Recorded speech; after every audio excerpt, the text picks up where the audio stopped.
Değerli arkadaşlar, bugün din neden ahlakı doğurmuyor?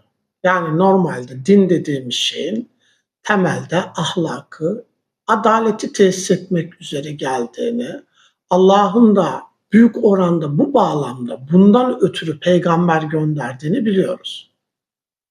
Nitekim dinler geldiği zaman peygamberlerin hayatına baktığımız zaman büyük oranda fakirler, mustazaflar, zulüm altında olanlar, zalim ve adaletsiz davranan insanlara bir tepki olarak bu garibanların hakkını savunma adına geldiğini görüyoruz.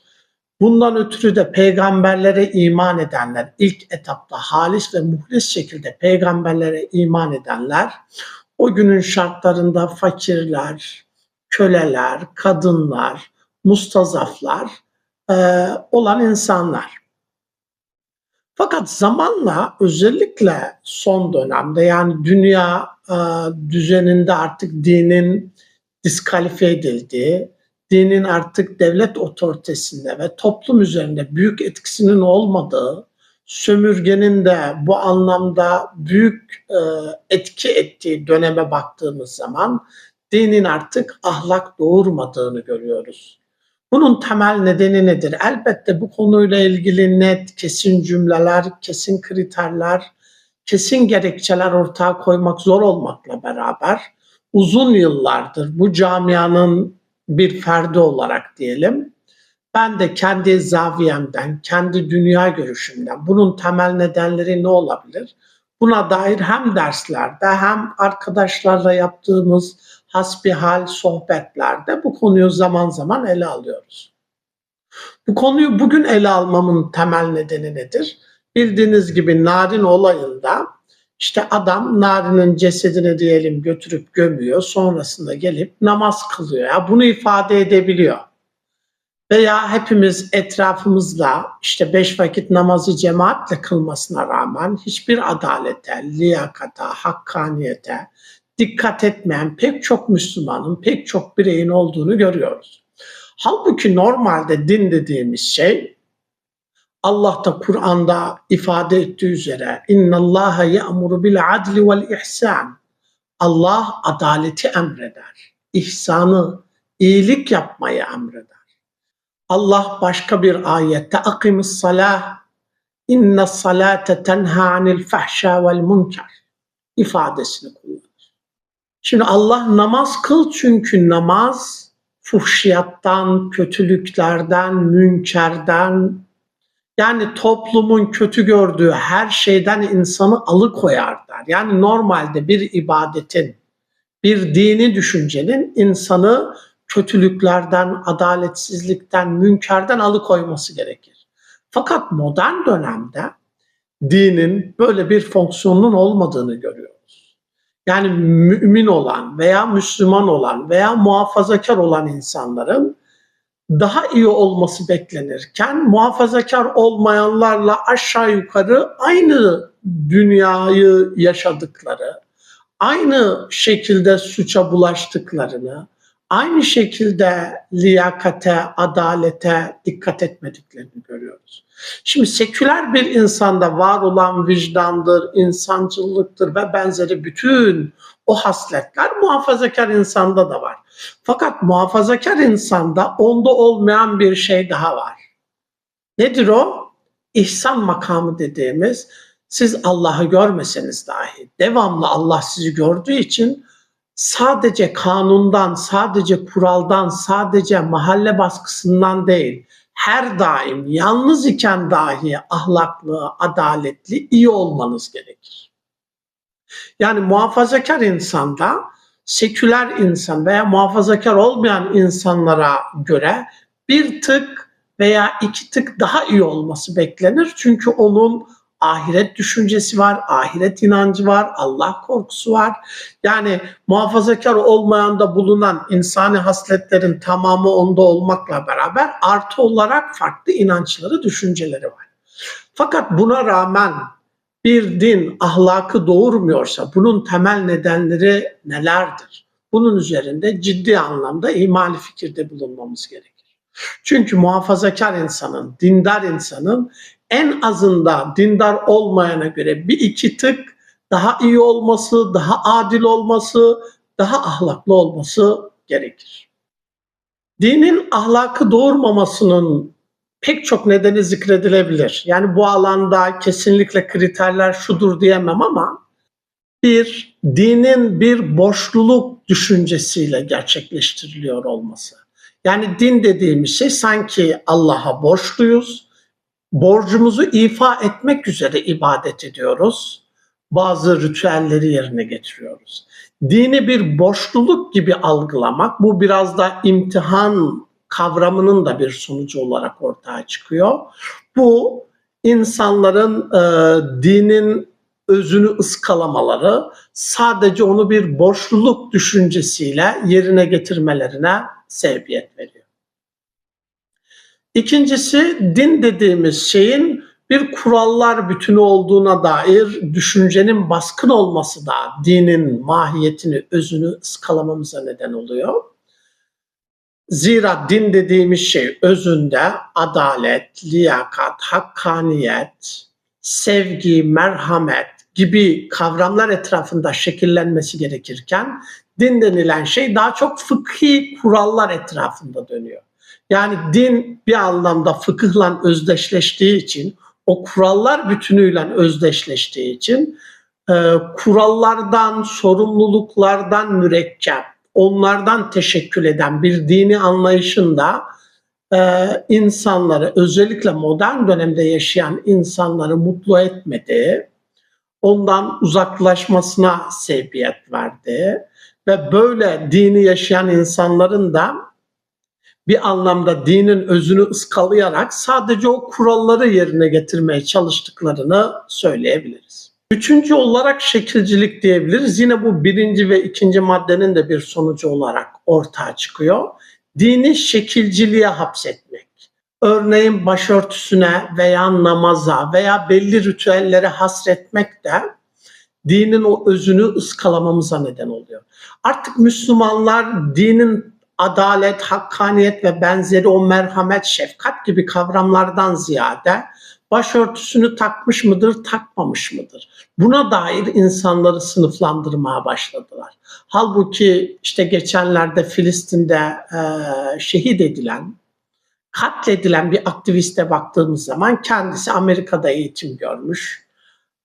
Başı açık, görüntü olarak çok muhafazakar sayılmayacak, görünmeyen biri diyelim. Fakat Filistin davası için canını dahi feda edecek tarzda bir düşünceye, bir inanca sahip olduğunu görüyoruz. Yani insanları sadece şekilden, sadece belli resmedilen hususlardan ibaret görmemek lazım, öyle değerlendirmemek lazım. Yani dini bir şekilci olarak işte başörtüsü gibi belli ritüellere hasrettiğimiz zaman yine de dinin özünü ıskalamış oluruz. Ahlak ve benzeri prensipleri genelde dikkate almamış oluruz. Dördüncüsü fakirlik. Hazreti Peygamber de bir hadiste kâdel fakru en yekûne küfren. Fakirlik neredeyse küfür oldu, küfür olmaya yüz tuttu der mesela. Yani fakirlik, ekonomik sıkıntılar insanları ahlaksızlığa sevk eder. Dünyanın neresine bakarsanız bakın, ister dindar, ister dindar olmayan toplumlar olsun. Yani ister Afrika'ya bakın, ister farklı bölgelere bakın, Güney Amerika gibi bazı ülkelere. Fakirliğin olduğu yerlerde ahlaksızlık baş gösterir. Yani demem o ki insanların refah seviyesi, zenginlik söz konusu olunca en azından ayak takımı diyebileceğimiz bazı suçlar var. Bu insanların bu suçlara bulaşma oranları düşer.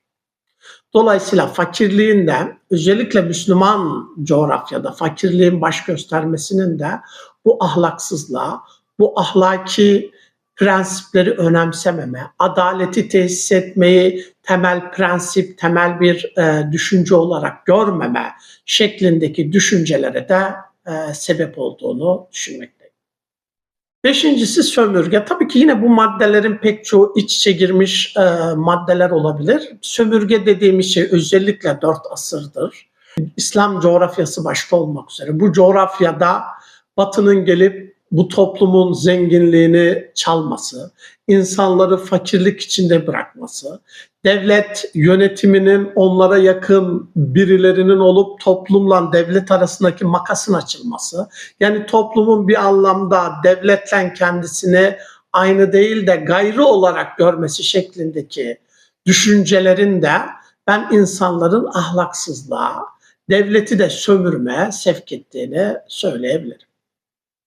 Devlet malı deniz yemeyen keriz veya domuz şeklindeki ifadeler de büyük oranda bu makasın açılması veya devlet ricalinin refah içinde yaşarken toplumun fakirlik içinde yaşaması, bu ve benzeri uygulamaların toplumu ahlaksızlığa sevk ettiğini söyleyebiliriz.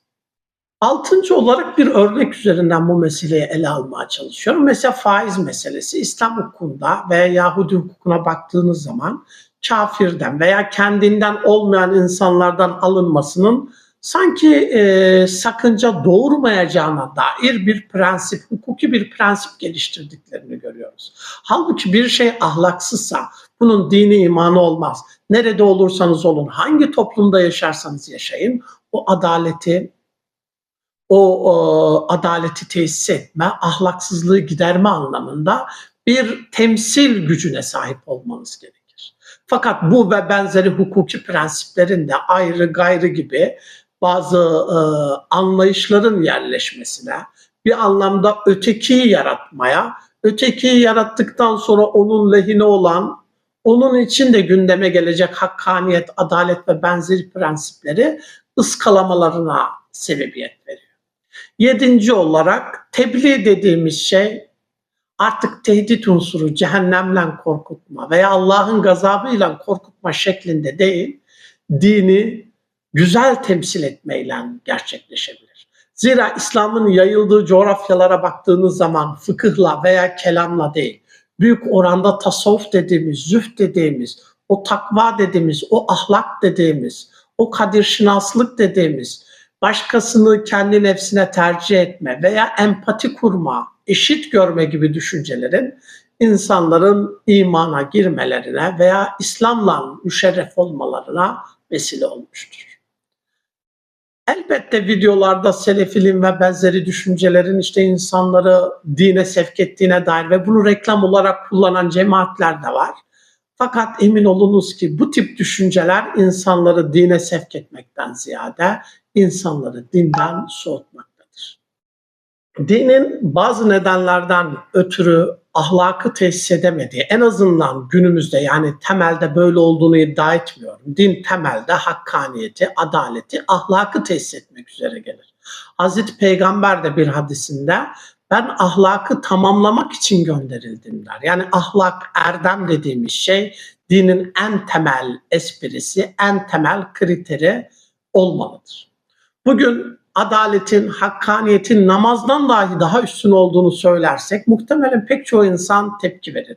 Halbuki öyledir. Adalet dinin namazdan daha da önemli bir kriteri olduğunu söyleyebiliriz. Yani burada amacım namazı, Allah'a kulluk etmeyi küçümseme anlamında değil.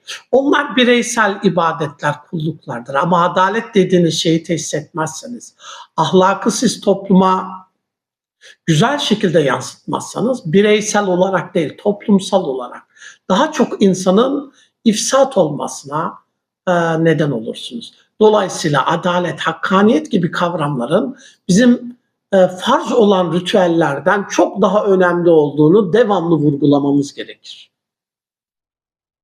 Burada tabii ki Müslüman camianın veya muhafazakar insanların veya daha özelde dinin neden olumsuz bir imaja sahip olduğunu ele almamız gerekir. Bir, hürafeci bir din anlayışı var maalesef. Bugün sosyal medyada en çok izlenen insanlara dikkat ederseniz bunların genelinin hürafeci bir din anlayışına sahip olduğunu görürsünüz. Devamlı uçan, devamlı denizde yürüyen, devamlı olağanüstü kerametler, olağanüstü şeylerden bahseden, işte adam ölmüş kendisini yıkamış gibi devamlı olumsuz, devamlı olağanüstü şeyler üzerinden dini anlatan bir üslup, bir düşünce söz konusu.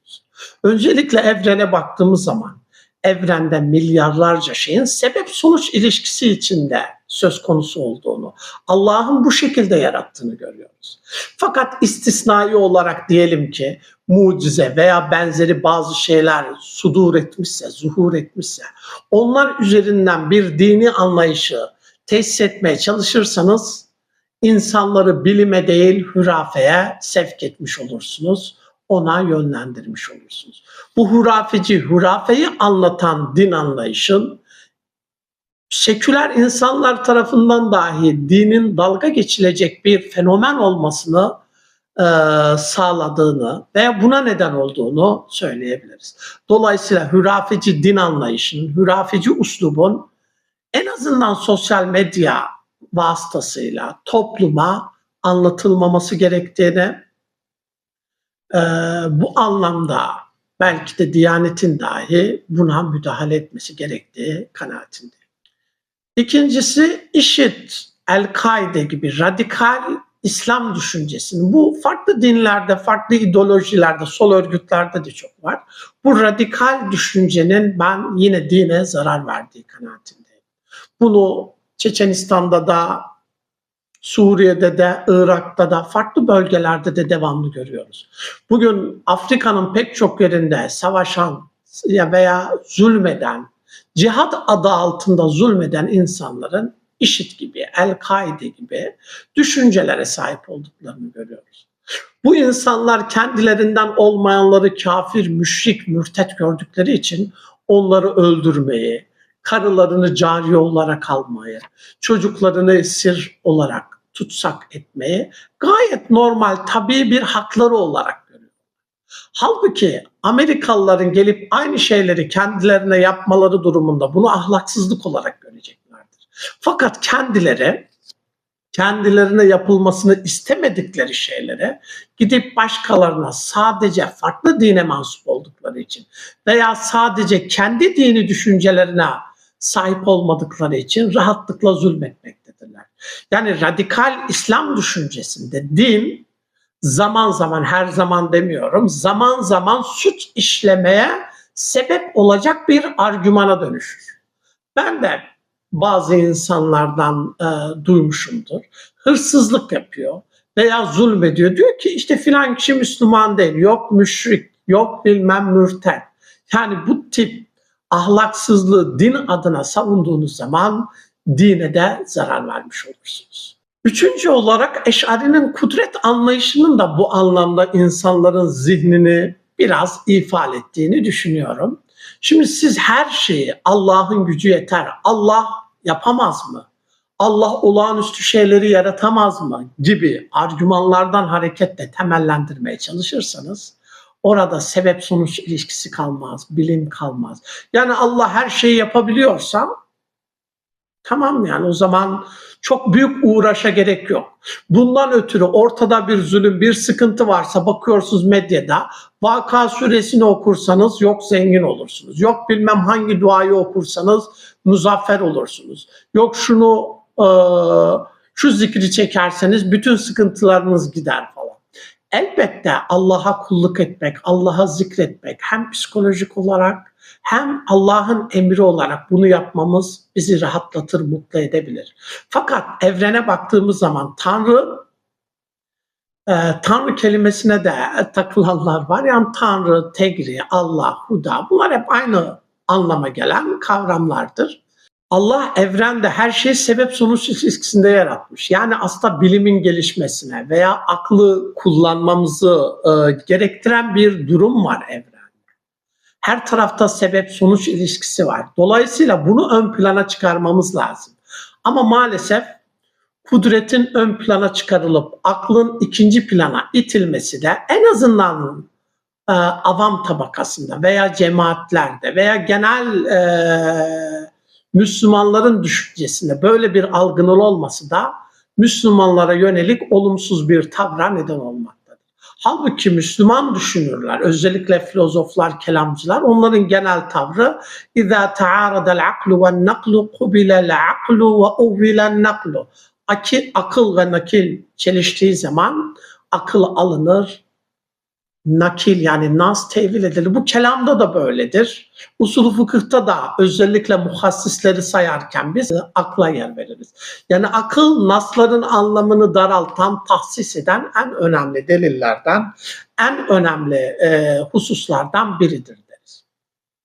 Fakat Eş'ari'nin kudret kavramına sıkça başvurulması, yani Allah her şeyi yaratır, sebep sonuca gerek yoktur şeklindeki düşünce, onun peşinden aklın değil de naklin ön plana çıkarılması, bu ve benzeri bazı düşünceler veya aklın ikinci plana itilmesi, hakkıyla önemsenmemesi gibi düşüncelerinde Müslümanların bir anlamda aptallaşmasına sebebiyet vermiş ve bu anlamda da tenkit edilmelerine neden olmuştur. Dördüncü olarak din dili tehdit diline sahiptir. Yani genelde işte başörtüsü üzerinden de, namaz kılmama üzerinden de, yani ortada ne tür bir sıkıntı varsa bunu cehennemle, Allah'ın azabıyla tehdit ederek bir tehdit diline sahip bir din dili söz konusu. Tehdit dili bazı insanları etkileyebilir. Özellikle 1000-1500 yıl belki insanları daha çok etkiliyordur.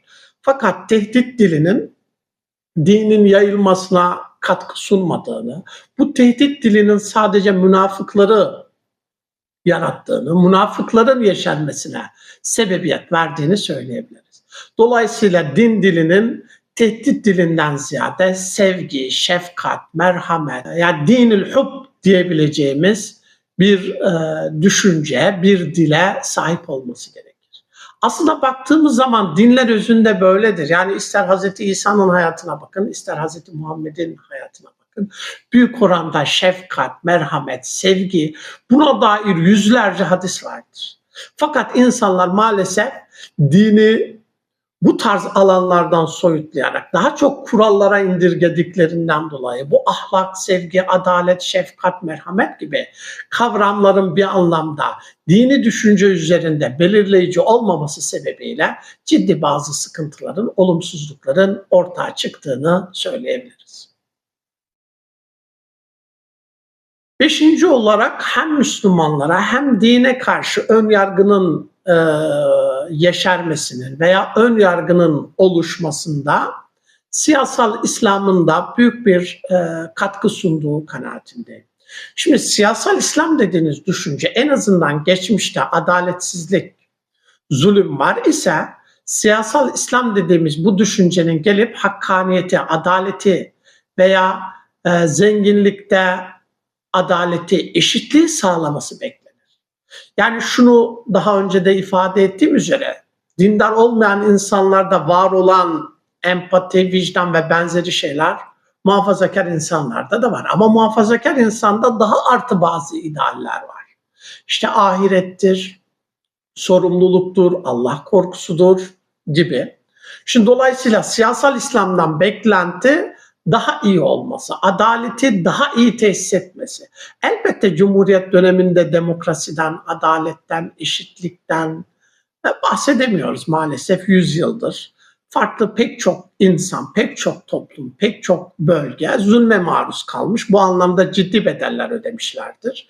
Neredeyse Cumhuriyet'in tesis etme gerekçesi işte belli bazı laiklik başta olmak üzere irtica gibi bazı kavramlar etrafında döndüğünü söyleyebiliriz. Ve bu kavramlar adaleti tesis etmesi gerekirken maalesef zulümlere neden olmuşlardır. Bunu kabul etmekle beraber siyasal İslam geldiği zaman bunların ötesinde çok iyi, bütün insanlık için gerekli olan adaleti, hakkaniyeti tesis etmesi gerekir. Fakat siyasal İslam şeffaflığı ortaya koymazsa, ihale ve benzeri yerlerde adaleti tesis etmezse, mulakat ve benzeri bazı uygulamalarla haksızlığa neden olursa, bu da insanların gözünde hem dine karşı hem Müslümanlara karşı olumsuz bir imaj yaratır. Dolayısıyla siyasal İslam veya Müslüman veya dini kullanan partiler veya insanların normal insanlardan en azından birkaç tık daha iyi davranmaları, adaleti tesis etme üzere, hakkaniyeti sağlama, zulmü giderme anlamında çok daha hassas olmaları gerekir. Müslüman camianın veya muhafazakarları bu İslam olabilir veya Batı'da farklı dinlere mensup olan insanlar da olabilir. Bunlar dini kullanırken dini bir araç olarak sadece kendi hakimiyetlerini sağlama adına bir araç olarak kullanırlarsa hem din bundan yara alır hem de Müslümanlar bundan gocunurlar, kalpleri kırılır ve insanların dine de Müslümanlara bakışı da olumsuz. Sonuç olarak modern dönemde veya sömürgenin başladığı andan itibaren artık büyük oranda diyelim din ahlaka neden olmuyor, ahlakı doğurmuyor. Bunun pek çok nedeni var. Ben de bazı nedenlerine temas etmiş oldum. Ama özetle siz dini şekilcilik olarak algılarsanız, dini bir kurallar bütünü, bir borçluluk bilinciyle ortaya koyarsanız, bu anlamda dinin içindeki o öz dediğimiz adalet, hakkaniyet, zulmü ortadan kaldırma gibi prensipleri arka plana itmiş olursunuz, onlara yeterince değer vermemiş olursunuz. Elbette Müslümanların kötü algılanmasında kendilerinden mütevellit bazı sebepler de söz konusu.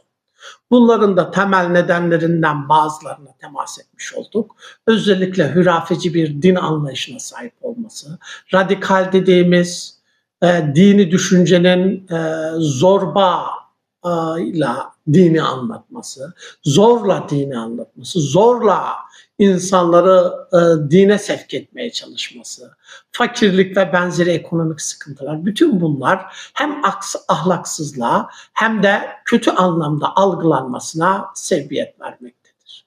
Tabii ki bu söylediğim cümleler bu alanda yapılan nihai kriterler veya prensipler değil. Yani bu Narin olayında gördüğüm bazı olaylar, sonra bazı gazetecilerin bunu ele alması, benim de bu konuda bir video çekmeme neden oldu diyebilirim. Fakat bunun üzerine yani din modern dönemde özellikle ve öncesinde neden ahlakı doğurmuyor? Buna dair ciddi anlamda düşünmemiz gerektiği kanaatindeyim. Dolayısıyla daha erdemli, daha ahlaklı, daha hakkaniyetli bir dünyada yaşamak ümidiyiz.